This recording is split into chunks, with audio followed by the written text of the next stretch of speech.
Good afternoon all of you are most welcome in nursing innovation. And आज हम फिर से आपके लिए लेकर आए हैं जेनाइटो यूरिनरी सिस्टम का एक और नया disorder. And disorder is bladder exstrophy, या फिर इसे दूसरे नाम से भी जान सकते हैं अपन, ectopia vesicae. Okay, so let's we start. सबसे पहले हम बात करने वाले डेफिनेशन की कि एक्चुअली में ब्लैडर एक्जेस्ट्रोफी का मीनिंग क्या होता है। ठीक है, it is a congenital disorder that refers to herniation of the urinary bladder through an anterior abdominal wall defect, या फिर cloacal membrane is not replaced by tissue that will form the abdominal wall।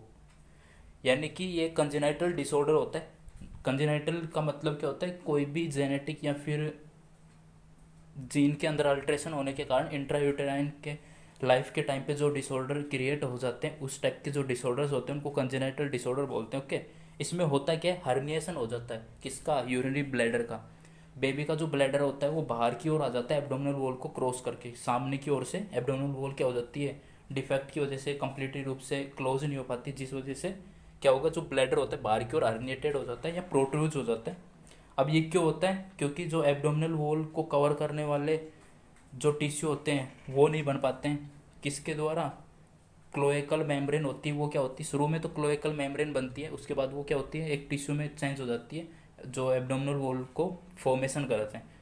अब वो क्या है? Cloacal membrane tissue के अंदर change नहीं हुई, जिससे एब्डोमिनल वॉल कम्प्लीटली रूप से बन नहीं पाई। और वहाँ पे एब्डोमिनल वॉल क्या है? ओपनिंग थी या अपसेंट थी, तो उस कारण से ब्लैडर क्या है? बाहर की तरफ हर्निएटेड हो चुका है। और इसी कंडीशन को क्या बोल देंगे अपन? ब्लैडर एक्जेस्ट्रोफी बोल देते हैं। ठीक है, इस टाइप से जैसा आप डायग्राम में देख पा रहे हैं, कम्प्लीटली रूप से जो एब्डोमिनल वॉल डिफेक्ट प्रेजेंट हो रहा है एंटीरियर साइड में, तो क्या होगा? जो ब्लैडर होता है बाहर की ओर क्या हो जाता है? हर्निएटेड हो जाता है, एक्सपोज हो जाता है। Okay, just below the umbilicus के पास।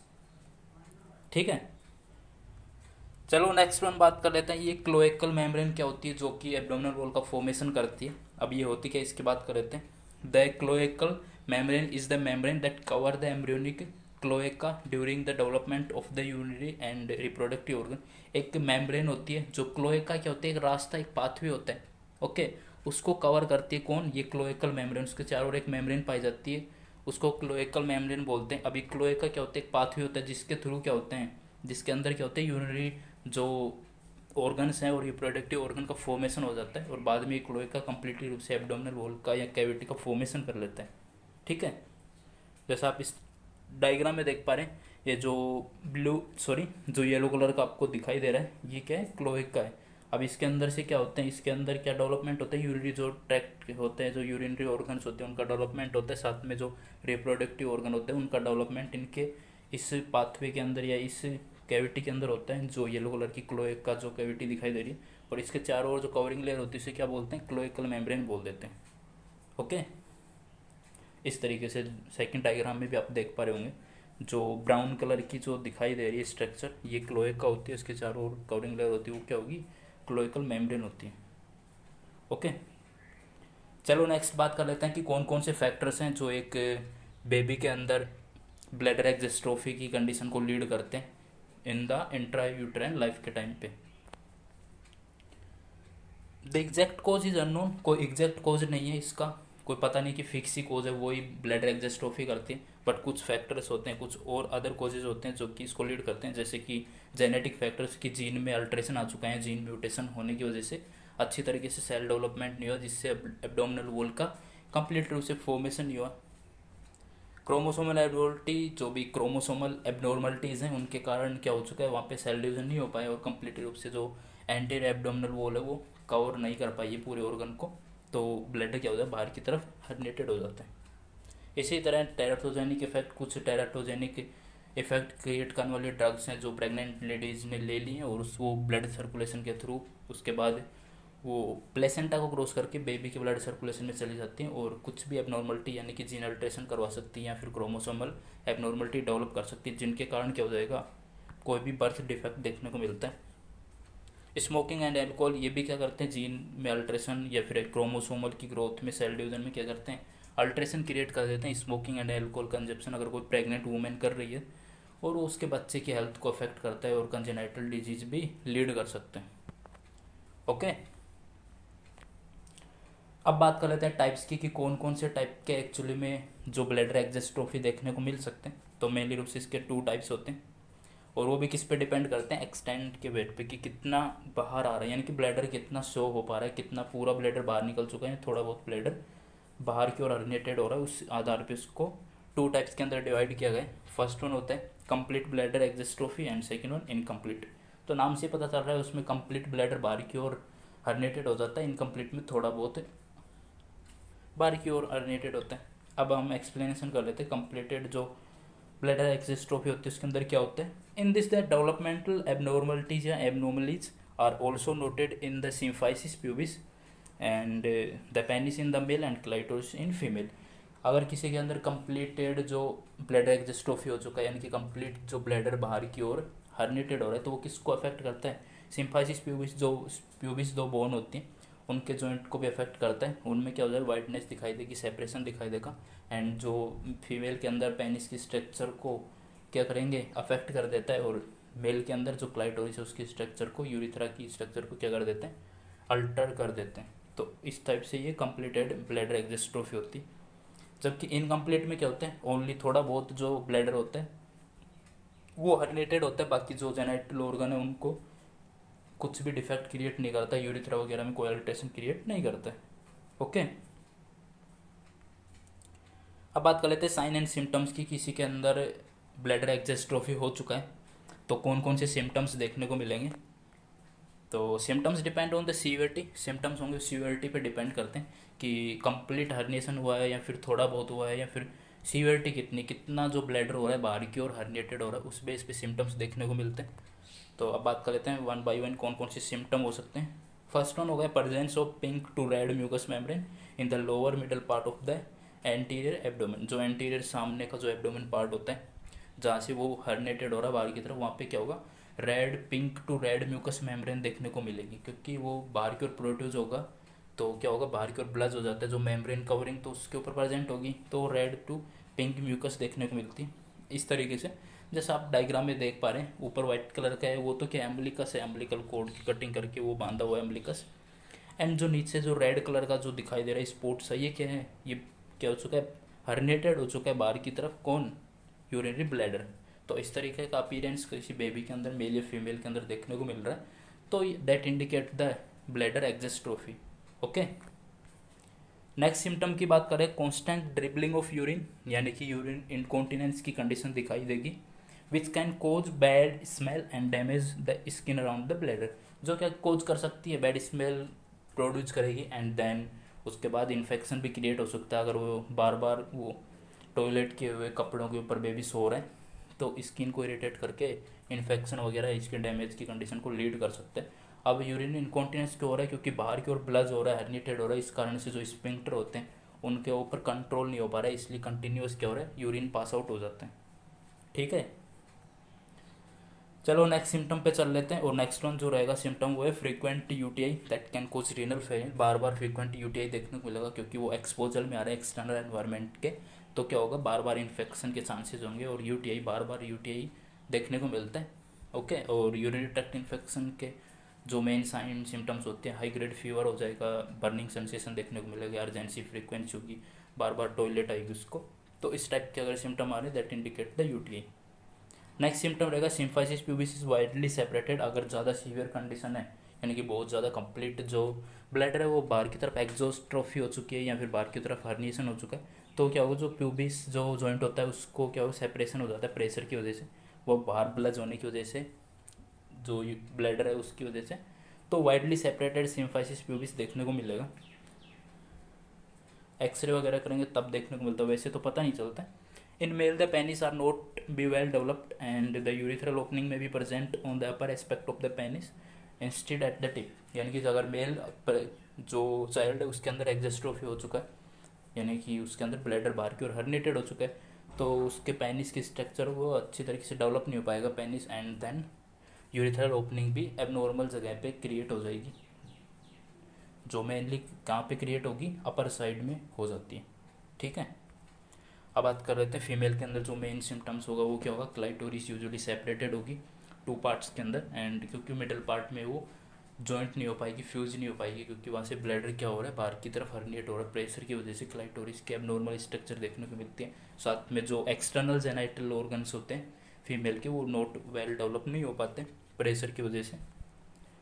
तो इस टाइप से आप देख पा रहे हैं, जो फर्स्ट डायग्राम है वो नॉर्मल फीमेल जेनाइटल ऑर्गन्स का होता है, एंड देन सेकंड में जो क्लाइटोरिस है नॉर्मल है, साथ में जो एक्सटर्नल जेनाइटल है वो अच्छी तरीके से डेवलप नहीं हो पाए, फ्यूज आपस में फ्यूज हो रखे हैं, सेपरेशन नहीं हो पा रहा है। तो इस टाइप से ये फीमेल के अंदर देखने को मिलता है।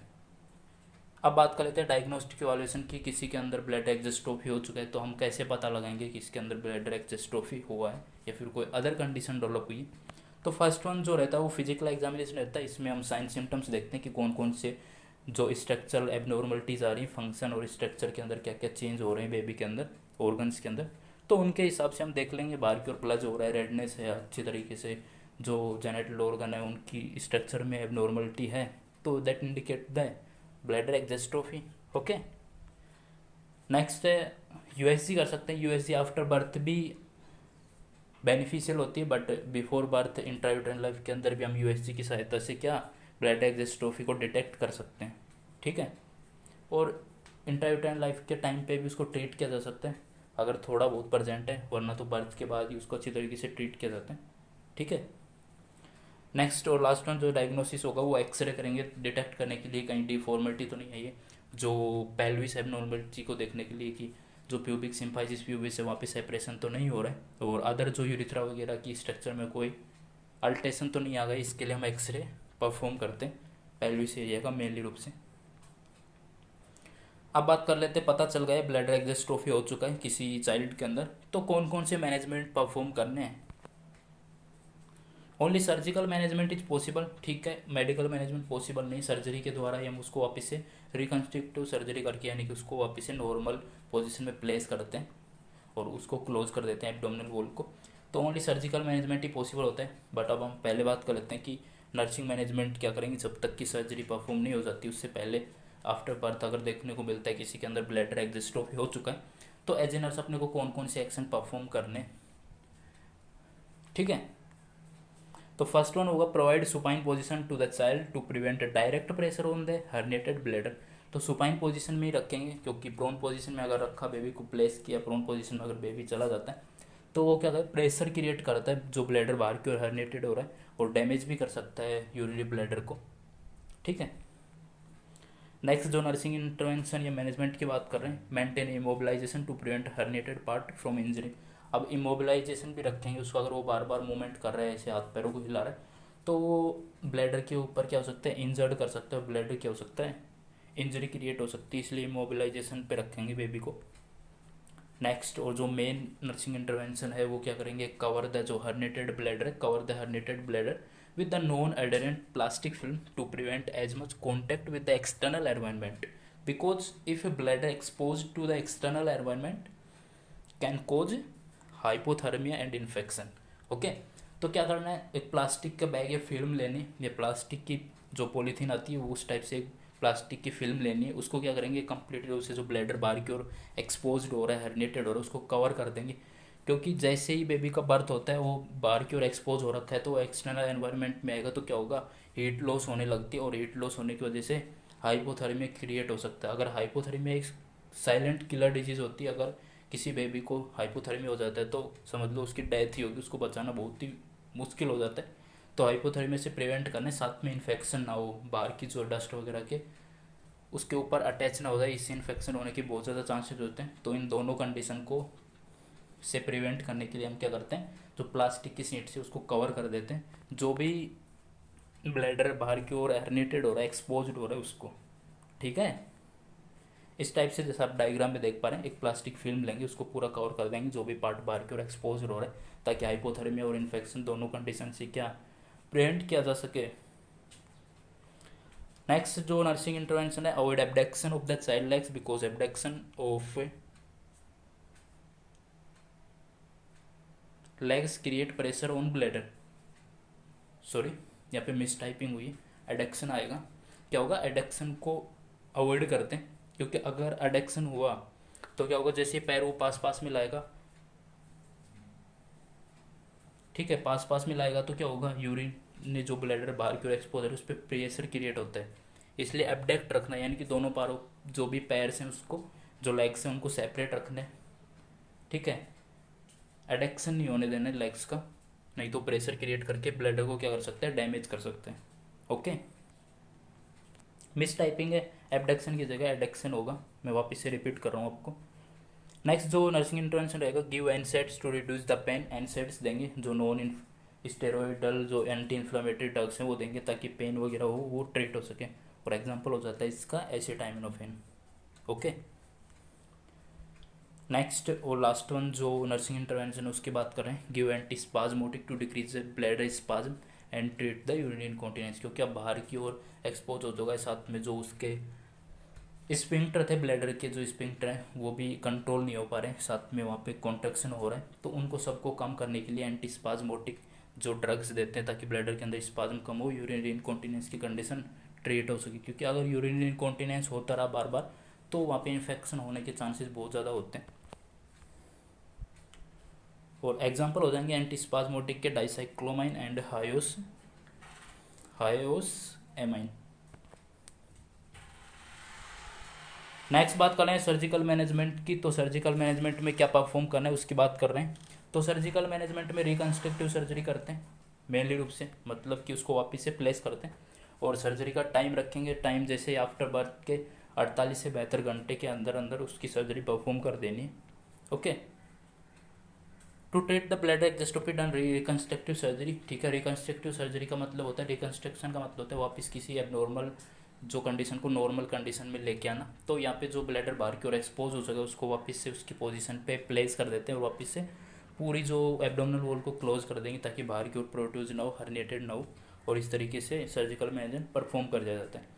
अब नेक्स्ट बात करते हैं, अगर किसी के अंदर वेजाइनल डिस्प्लेसमेंट प्रेजेंट हो, यानी कि बहुत ज़्यादा प्रेशर की वजह से बाहर कंप्लीट जो हर्निएशन की वजह से अगर वेजाइना के अंदर डिस्प्लेसमेंट आ गया तो वेजाइनोप्लास्टी करते हैं। प्लास्टिक का मतलब होता है उसको वापस से सही पोजीशन पे सही करेक्ट करना, किसी स्ट्रक्चर को सही बनाना। तो वेजाइना की इस सही स्ट्रक्चर पे वापस उसको प्लेस कर देंगे अगर डिस्प्लेस हो रहा है। और अगर यूरिथ्रा के अंदर डिफेक्ट आ रहा है तो उसको यूरिथ्रोप्लास्टी करते हैं सही पोजीशन पे, जैसे कि मेल के अंदर अपर पार्ट में अगर ओपनिंग क्रिएट हो रही है तो उसको सामने जो मेन सही लोकेशन होती है टिप पार्ट पे, वहाँ पे उसको प्लेस करते हैं यूरिथ्रा की ओपनिंग को, और इस तरीके से उसको वापस से ट्रीट कर देते हैं, ठीक है।